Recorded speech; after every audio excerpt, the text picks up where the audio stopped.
नातेदारी के भेद या टाइप्स ऑफ किनशिप की जब हम बात करें तो इसमें दो प्रकार के जो भेद हैं उनको शामिल किया जाता है। पहला जो भेद है वह है रक्तमूलक भेद और विवाहमूलक भेद। रक्तमूलक को हम समरक्तीय नातेदार के नाम से भी जानते हैं। रक्त संबंधों पर आधारित नातेदारों को रक्तमूलक नातेदार कहा जाता है, जैसे माता पिता का बच्चों से संबंध तथा बच्चों का आपस का संबंध, जैसे भाई बहन इत्यादि का संबंध। और इस प्रकार के नातेदारों के प्रमुख उदाहरण हैं समान माता पिता के बच्चों को सहोदर या समरक्त नातेदार कहा जाता है। वहीं जो विवाह मूलक या एफिनल रिलेटिव्स हैं, इनमें उन नातेदारों को सम्मिलित किया जाता है जो सामाजिक अथवा कानूनी दृष्टि से मानव विवाह संबंधों द्वारा परस्पर संबंधित होते हैं, जैसे पति पत्नी विवाह मूलक नातेदार हैं। पति और पत्नी के परिवार के अन्य सदस्य भी परस्पर विवाह संबंधी ही हैं, जैसे सास ससुर, ननद, भाभी, जीजा, साला, साली इत्यादि। नातेदारी संबंधों के आधार पर ही व्यक्ति को दो परिवारों का सदस्य माना जाता है, जिसमें एक है जन्म का परिवार और दूसरा है जनन का परिवार। तो जो जन्म का परिवार है, फैमिली ऑफ बर्थ, यह वह परिवार है जिसमें एक व्यक्ति जन्म लेता है। इसमें व्यक्ति के माता पिता तथा भाई बहन शामिल होते हैं। और जनन का परिवार या फैमिली ऑफ जनरेशन, यह वह परिवार है जिसमें व्यक्ति का विवाह होता है। इसमें इसकी पत्नी तथा बच्चे सम्मिलित होते हैं। W.L. वार्नर ने मूल परिवारों को इन्हीं दो श्रेणियों में विभाजित किया है। और गिडेंस के अनुसार भी जन्म का परिवार वह परिवार है जिसमें व्यक्ति पैदा होता है। बच्चों के लिए उसके माता पिता का परिवार जन्म का परिवार कहा जाएगा।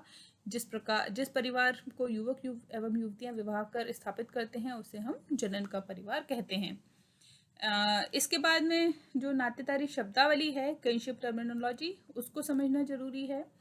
और किनशिप टर्मिनोलॉजी के दो भेद दिखाई देते हैं, वर्गीकृत व्यवस्था या क्लासिफिकेटरी सिस्टम, और दूसरा है वर्णनात्मक या विशिष्ट व्यवस्था, जिसको डिस्क्रिप्टिव, पर्टिकुलराइजिंग और स्पेसिफिक सिस्टम का नाम भी दिया जाता है।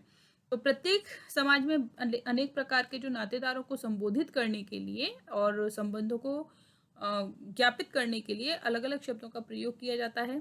वास्तव में नातेदारी पर किए गए जो अध्ययन है वो भिन्न भिन्न प्रकार की शब्दावलियों से भरे हुए हैं। मॉर्गन ने नातेदारी व्यवस्था को समझने के लिए शब्दावली को राजमार्ग के रूप में बताया है और प्रत्येक प्रकार के संबंधी एवं प्रत्येक स्थिति के लिए विशेष संज्ञा देना कठिन है तथा संसार के किसी भी देश में ऐसा नहीं है।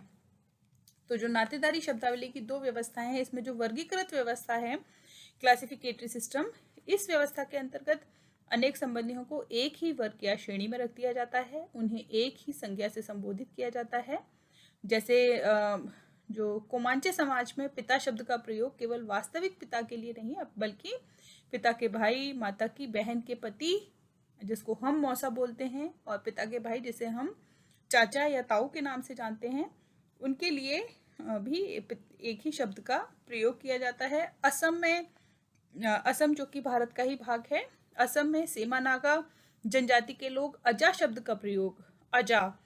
का प्रयोग माता यानी माँ हमारी, पिता के भाई की पत्नी यानी कि चाची या ताई, तथा माता की बहन अर्थात मौसी, इन तीन प्रकार के अलग संबंधियों को संबोधित करने के लिए किया जाता है। कुकी जनजाति में हेपू शब्द का प्रयोग, हेपू HEPU, हेपू शब्द का प्रयोग पिता अर्थात दादा, माता के पिता अर्थात नाना, माता का भाई अर्थात मामा, पत्नी के पिता अर्थात ससुर, माता के भाई का पुत्र अर्थात भांजा और पत्नी के भाई का पुत्र के आदि के लिए किया जाता है। जैसे अंग्रेजी में अंकल, नेफ्यू, कजिन इत्यादि संज्ञाएं इसी व्यवस्था के उदाहरण हैं। और अंकल शब्द एक ऐसा वर्गीकृत शब्द है जिसका प्रयोग चाचा, मामा, मौसा, फूफा, ताऊ आदि सभी संबंधियों के लिए किया जा सकता है। तो यह है वर्गीकृत व्यवस्था या क्लासिफिकेटरी सिस्टम। इसी में जो वर्णनात्मक व्यवस्था है या विशिष्ट व्यवस्था है, इस व्यवस्था में एक प्रकार के संबंधियों के लिए केवल एक विशिष्ट शब्द का प्रयोग, संज्ञा का प्रयोग किया जाता है। जैसे माता पिता, पुत्र पुत्री इत्यादि इस प्रकार की शब्दावली के प्रमुख उदाहरण हैं। वर्णनात्मक नातेदारी व्यवस्था में भी कुछ नातेदारी इस प्रकार के पद जो होते हैं वो ऐसे होते हैं जिनका प्रयोग एकाधिक व्यक्तियों के लिए किया जाता है। जैसे भाई शब्द का प्रयोग सगे भाई तथा चचेरे, फुफेरे और ममेरे भाई के लिए किया जाता है। उपर्युक्त नातेदारी संज्ञाएं किसी भी समाज में विशुद्ध रूप से नहीं पाई जाती। अधिकांश समाज में दोनों ही प्रकार की संज्ञाओं का एक साथ प्रचलन देखा जा सकता है। नातेदारी शब्दावली में भेद करने के लिए अत्यंत आवश्यक है, क्योंकि अगर यह ना हो तो विभिन्न संबंधियों में भेद करना कठिन हो जाएगा। और क्रोबर ने नातेदारी शब्दावली को परिचय का उपकरण मात्र माना है। तो अब जो आगे यदि हम देखें तो नातेदारी की श्रेणियां या अंशभेद, इसको कहेंगे कैटेगरीज ऑफ किनशिप। तो जो व्यक्ति है, व्यक्ति के अनेक नातेदार होते हैं तथा वह प्रत्येक नातेदार के समान संपर्क, निकटता के साथ में समान संपर्क, निकटता और घनिष्ठता नहीं रखता है। वास्तव में यह इस बात पर निर्भर करता है कि किसी नातेदार व्यक्ति से किस आधार पर संबंधित है। निकटता, घनिष्ठता और संपर्क के आधार पर नातेदारों को प्राथमिक, द्वितीयक और तृतीयक नातेदारी की श्रेणियों में विभाजित किया गया है। तो प्राथमिक नातेदार या संबंधी हम कहते हैं यदि व्यक्ति किसी अन्य व्यक्ति से प्रत्यक्ष से संबंधित है तो उसे प्राथमिक नातेदार कहा जाता है।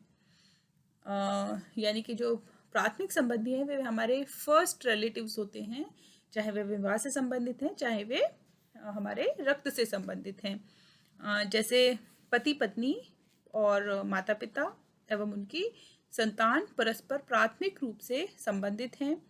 किसी भी परिवार में प्राथमिक संबंधी 8 प्रकार के हो सकते हैं। जो प्राथमिक संबंधी हैं उनकी संख्या 8 होती है। यह है पति पत्नी, नंबर 1, नंबर 2 पिता पुत्र, नंबर 3 माता पुत्री, 4 पिता पुत्री, 5 माता पुत्र, 6 छोटे या बड़े भाई, और 7वां है छोटी या बड़ी बहन, और 8वां है भाई और बहन।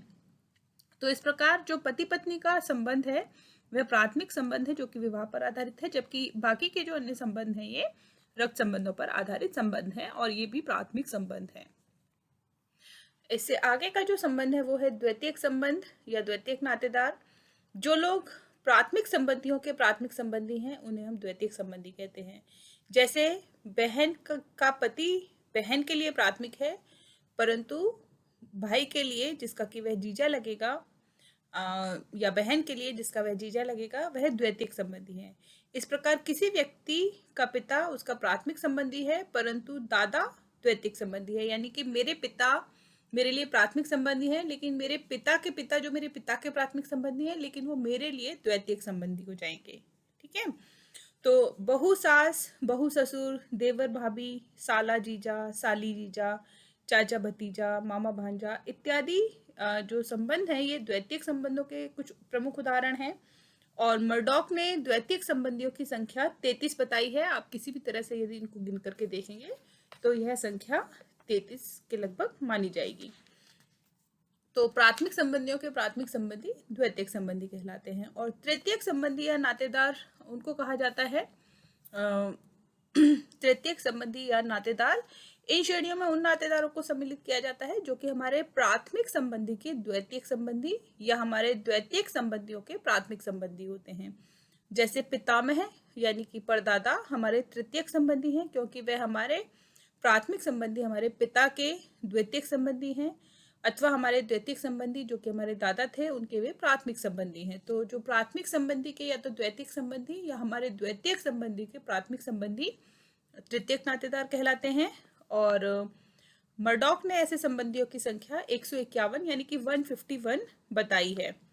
तो इस प्रकार से जो नातेदारी है वो नातेदारी हमारी प्राथमिक, द्वितीयक और तृतीयक नातेदारियों में विभाजित है।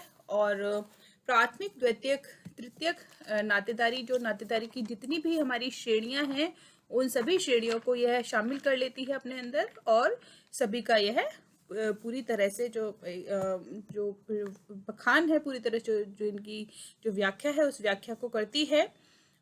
तो